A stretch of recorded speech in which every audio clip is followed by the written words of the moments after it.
talking openly about my mental health problems is imperative, because it makes me feel that I can release and get things off my chest. A problem shared is a problem halved.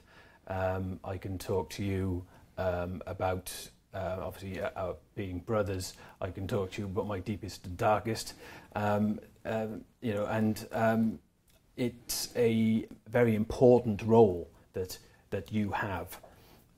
We will sit and talk tirelessly for a long time about this problem that I have in depth, you know, whether it would be medication, spiritual, physical, you know, eating habits, sleeping habits, everything, the whole spectrum is covered. And all the silly thoughts that I get, all the things that I think, well, do you get this thought sometimes that when you've driven somewhere and you think, you know, you've got this feeling you've gone through a red light and you've got no mental evidence that you have. And a lot of thoughts that I would have, which are linked to my anxiety and OCD, are normal.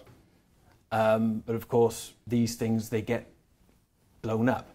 And then I can just drive down to your place, phone you up, have a one-to-one coffee, talk about it, and walk away feeling not alone anymore. It has been easy for me because I love my brother.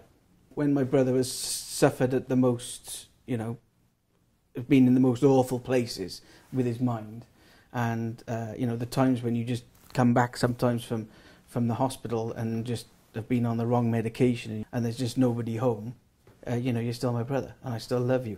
And I want to see some light at the end of the tunnel and that change. Yeah. So we've been camping out with the kids together, we've been fishing, we've been out on the motorbike, rock concerts. We still do all of the other things, where it's an opportunity for, you know, the underlying problem is still there, but it's an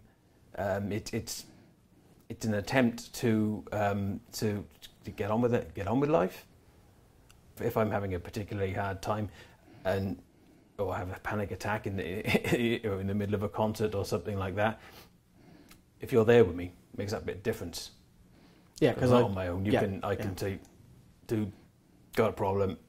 And I understand if you need to go, you need to go, and that's the thing. You know, that's we understand what's going on.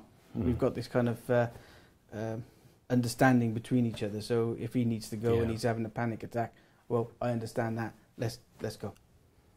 A lot of it is just being there for you. Yeah.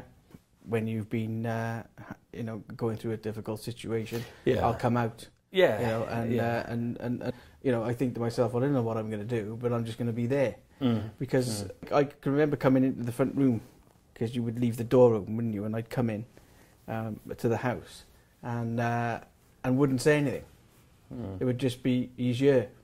And it would just be, we'd actually say things to each other, kind of, you know, through being quiet. You know, I'd go in and I'd be inside, I'd be going, man, I know how you're feeling. And he inside would be going, thanks for coming along. But we just wouldn't speak. It would just be like, oh, we're together, we're in the same room, I'll put the kettle on. You know.